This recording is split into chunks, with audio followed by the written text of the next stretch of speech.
ঘটনাটি আমার একজন পূর্বপুরুষের সাথে ঘটেছিল। আমি শুনেছিলাম আমার বাবার কাছে।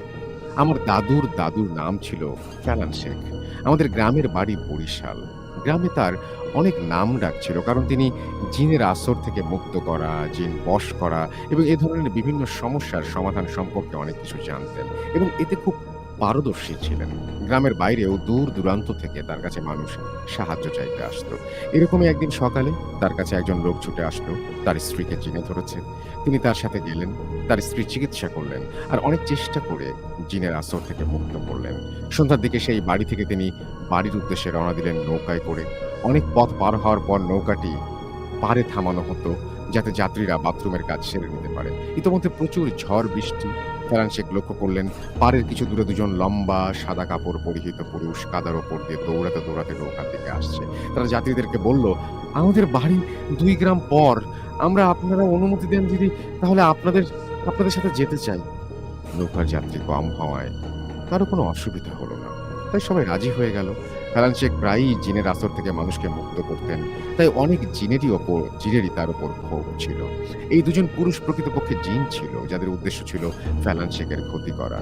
কিন্তু ফেলান শেখ খুবই অভিজ্ঞ একজন মানুষ। তাই তার বুঝতে মোটেও অসুবিধা হয়নি যে ওদের প্রকৃত পরিচয় কি। ওদের অজান্তেই তিনি দোয়া দুরূদ পড়ে ওদের বশ করে ফেললেন। পরে নৌকা থামানোর পর অনেক যাত্রী নেমে যায়। তখন শুধু মাঝি আর ফেলান শেখ আর ওরা দুজন যাত্রী আছে মাত্র।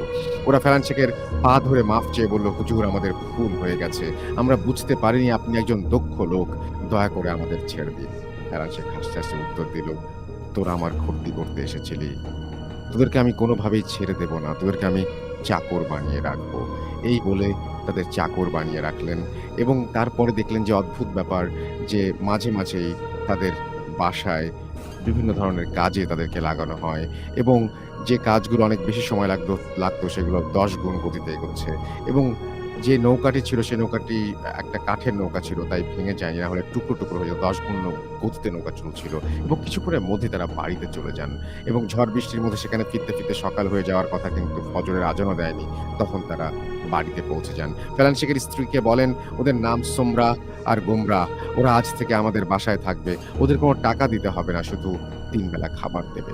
ফেলান শেখের স্ত্রী তাদের কাজে খুব খুশি হয় কারণ ওরা একাই ১০ জনের কাজ করে দিত। মজার বিষয় হলো ১০ জনের খাবারও একাই খেয়ে ফেলত। রান্না করে ঘর-দর পরিষ্কার করা, কাপড় ধোয়া, মোটামুটি সব কাজই ওদের দিয়ে করানো হতো।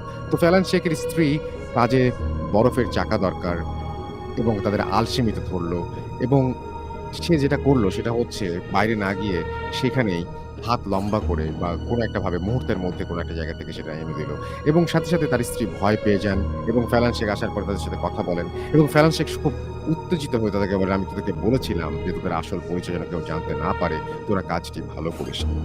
ফেলান শেখের কাছে তারা অনেক মাফ চায়, আকুতি মিনতি করে, "হুজুর, আমাদের মাফ করে দেন। আর কখনো এরকম হবে না, আমাদের ছেড়ে দেন।" কিন্তু তিনি ওদেরকে পুকুরের পাশে তাল গাছের সাথে বেঁধে রাখেন। ঘটনাটি এখানেই শেষ হয়ে গেলে পারত। কিন্তু তারপর থেকে বিভিন্ন মানুষ দিন দুপুরে বা গভীর রাতে সেই তালগাছ বা আশেপাশে বিভিন্ন অলৌকিক দৃশ্য দেখতে পায়। কান্না ও আর্তনাদ শুনতে পায়। ফেরান শেখের মৃত্যু অনেক বছর পরেও সেই আর্তনাদ শোনা যেত। আমার বাবা অনেক ছোট। তার চাচা বাজার থেকে বাড়ি ফেরার সময় সেই গাছে টর্চ মেরে দেখতে পান একটি পা ঝুলছে। ভয় তার বিস্ময়ে তিনি শিউরে ওঠেন। তার কয়েকদিন পর গাছটি কেটে ফেলা হয়। তারপর থেকে কোনো আর্তনাদ বা কান্নার শব্দ আর শোনা যায়নি এবং তিনি সেই রাস্তার মোড়ে যেতে শুরু করে অলৌকিক কিছু ঘটনা সেই রাস্তার মোড়ে ঘটতো। এমনকি মৃত্যুও ঘটেছিল। আমার বাবার সাথেও কলেজে পড়াকালীন সময় একটি ঘটনা রয়েছে, সেটি আমি শেয়ার করব।